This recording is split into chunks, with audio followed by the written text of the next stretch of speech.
What is the best type of water for houseplants? Should you use tap water, rainwater? How about distilled and RO water? Is that worth getting? And then there's filtering systems like the Brita water filter and the filtered cold water coming out of your fridge. Which of these are best for houseplants? This video has been prompted by a post I just had on my Facebook group called Garden Fundamental. I hope you come and join that group. The question went something like this. I've read a lot of material on the internet and I'm very confused. There's so much conflicting information about the right kind of water for houseplants. And I'm not surprised that this person is having problems. A lot of the information online is simply wrong. Now, for those who don't know, I do have a degree in chemistry and biochemistry, and I've been growing plants for over 40 years, so I know a thing or two about water quality. In this video, I'm going to debunk a bunch of myths and give you recommendations. And I've decided to split the video into 3 parts. In part 1, I'm going to quickly explain some basic parameters about water. If you don't know anything about water, it's really hard to have a discussion about which method is best. In the second part, I'll discuss what plants need. What quality of the water are they looking for? And then in the third part, I'm going to go through each type of water and discuss the various options and give you my recommendation. Let's understand water a little better. There are a number of parameters that are important for plants. The first one that comes up all the time is the chlorine. That's added to your tap water to disinfect it. Municipalities are adding chlorine or a compound called chloramine. They're both about the same thing. They have lots of chlorine in there and they kill microbes to make it safe for you. And people are very concerned about this because chlorine is toxic to plants if it's in higher amounts. But it turns out that the level in tap water is so low that it's not toxic to plants. You don't have to worry about chlorine or chloramine. What about fluoride? That's also added to water. That helps protect our teeth from decay. Again, in most tap water, the level is so low that it won't harm plants. If your level is below 2 parts per million, don't worry about it. Now, some areas do have higher fluoride levels, and the reason for that is that the soil there naturally has high fluoride levels. So when they collect water from the soil and make it available as tap water, it also has high fluoride. Colorado in the US is one of those areas. So check with your municipality. They can tell you how much fluoride you have. If it's under 2 parts per million, it's not an issue. Over 2 parts per million may be an issue. The science on this isn't very clear, and we're not really sure what level of fluoride harms plants.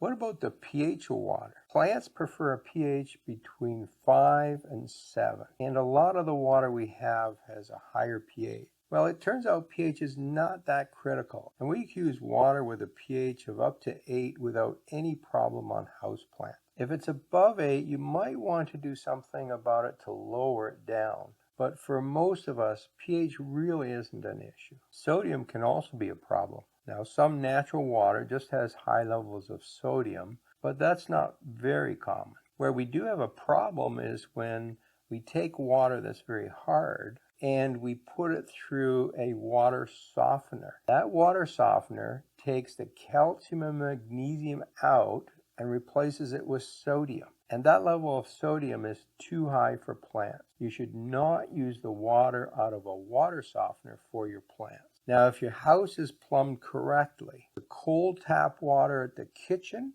and all your outside taps bypass the water softener. So they don't have any sodium in there. But to be sure, you better check the plumbing in your house. If your tap water has sodium in it, don't use it for plants. Talking about hardness, that can also be a problem. Hardness is due to calcium and magnesium salts in the water. When that level gets too high, plants have a problem growing, and it tends to accumulate in the potting media. If it's too low, plants also can't grow well. Calcium and magnesium are essential nutrients for plants, so they like some of that in the water, just not too much. Now, I've seen a comment that goes like this: I don't want to use purified water because it takes all the bacteria out. I want some bacteria in my water because plants need bacteria. Well, that's not really true. First of all, houseplants are growing in an artificial media, and we're fertilizing those houseplants, so they don't need bacteria.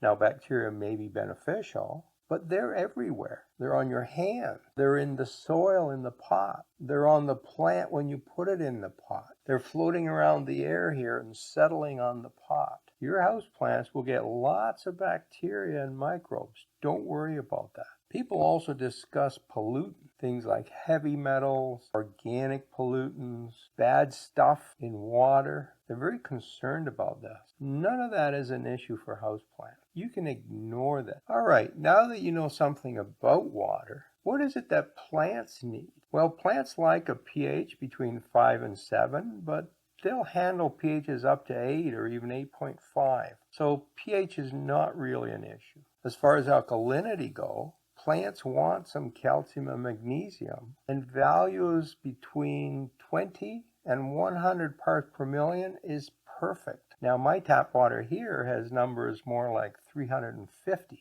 so it's very hard compared to what plants need. If your water has an alkalinity of above 100, that's okay too. It's just that when it gets a lot above 100, then it may become a problem. I've discussed chlorine and fluoride. In most water, that's not an issue. Keep the sodium levels low, because sodium is toxic to plants. After all, people spread it in their garden to kill weeds because it's toxic. So keep the sodium away from your houseplant. Plants need some calcium and magnesium. Now, tap water generally has some in there, but other types of water have very low amounts of calcium and magnesium. So things like reverse osmosis and rainwater has very low levels. And some people use those waters for their plants, but they're not good for plants because they're too low. Your fertilizer is important, and it may be adding calcium and magnesium, but most soluble fertilizer does not contain those two elements. And the reason is that the manufacturers of the fertilizer assume you're going to use water with calcium and magnesium in it, and so they don't put it into their products. If you're going to use water with really low levels of calcium and magnesium, so this is very soft water, you should buy fertilizer with calcium and magnesium in it, and that's generally called a CalMag. Cal and mag, short for calcium and magnesium. So be careful which fertilizer you're using. Now, if you're using organic fertilizers, they generally have calcium and magnesium in it because they're part of the material that's used to make the fertilizer. What I've described here are what most plants need. 99.9% of houseplants will do fine with that. Even orchids that have a reputation of wanting very low levels of alkalinity, they do just fine in the normal range. But there are some plants that have special needs. Plants like sundews, for example, want water that has very, very low levels of nutrients in it. And so they do better with a very soft water. But that is the exception. Now let's go through a list of options for your water and discuss each one and see what the pros and cons are. Let's start with tap water. That's the easiest to get. So if you can use tap water, you might as well use it. So most tap water is perfectly fine for houseplants. The pH range is good. The pollutants aren't an issue. Chlorine and fluoride aren't an issue. The only issue you might have with tap water is that it's too hard. Your alkalinity level is too high. Now, my water is quite hard, and I still use it most of the time, and plants grow quite well. Even orchids, which I've been growing for 40 years, do fine in my hard water. And that contradicts most of what you read. Now, that doesn't mean they're really happy with that hard water. So if you can reduce the alkalinity, it's a good idea. And one way to reduce alkalinity in tap water is to mix in other water that has low levels of alkalinity. What about rainwater? That's pretty easy to collect, and rainwater is really good for plants. The only issue with rainwater is that the nutrient level is very low, and it has a very low level of calcium and magnesium. So if you're going to use pure rainwater, you really want to add a fertilizer that has CalMag in it. The alternative is to mix rainwater with your tap water. And I find this a really good combination. You take the rainwater with very low alkalinity, and the tap water with high alkalinity, you mix those together and you get a value partway between the two. Now I generally mix it about 50-50. That brings my alkalinity of 350 down to 175. If I want to go even lower, I use less tap water and more rainwater. That's a great combination. And melted snow is the same as rainwater. Now there are all kinds of concerns about rainwater. The pollutants off the roof, heavy metals, and organic pollutants. None of those are really a concern. Rainwater is great. Other people are concerned about algae that grows in there or insects that get in there. Those are okay too. I mean, that's natural fertilizer for the plant. What about RO water?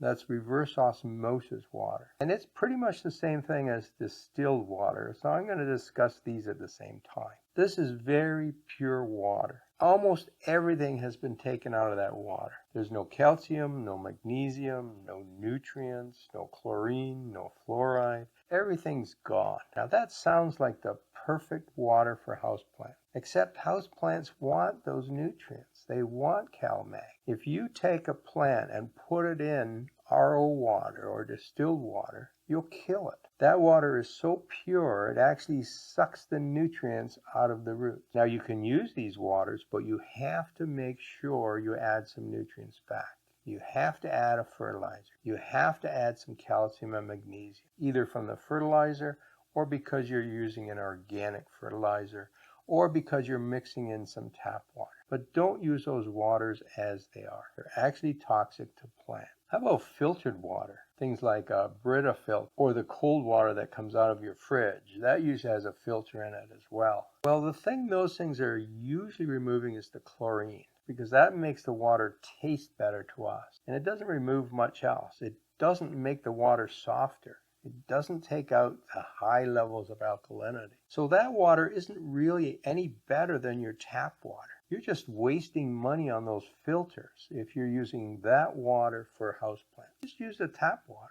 What about bottled water? I hear that recommended a lot. Well, bottled water is kind of confusing. Just because you buy water in a bottle doesn't mean you're getting the right kind of water. When I go to the grocery store, I can buy distilled water in a bottle. That's bottled water. And we've discussed that. That doesn't have enough CalMag in it. I can also buy bottled water that is natural spring-fed water. And in fact, we bottle it in my town. That bottled water is great drinking water, but it has really high alkalinity. It has the same alkalinity level that comes out of my tap. So buying that isn't any better than using your tap water. Now, one option is to go out and get some distilled water and buy it by the bottle and mix it with some tap water, and that reduces alkalinity. But that's an expensive way to water houseplants, and you have to lug these jugs around. So what do I recommend? I suggest you try to use tap water. Call your municipality and check on the levels it has. How much alkalinity does it have?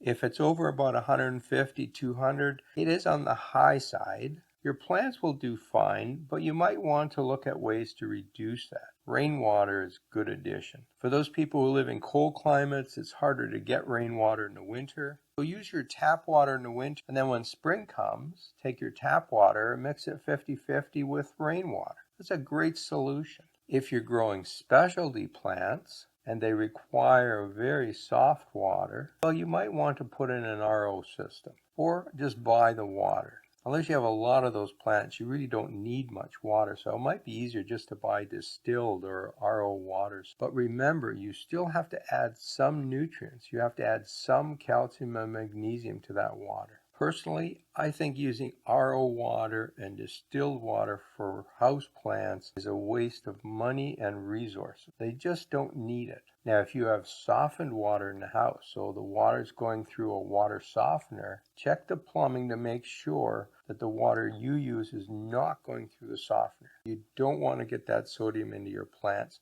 That will definitely kill your plant. So now that you know what water to use, the next question is, how often do you water? How do you know when it's time to water? I put together a series of videos on watering plants, both house plants and watering your garden. And you can get to all those videos right here. Happy gardening.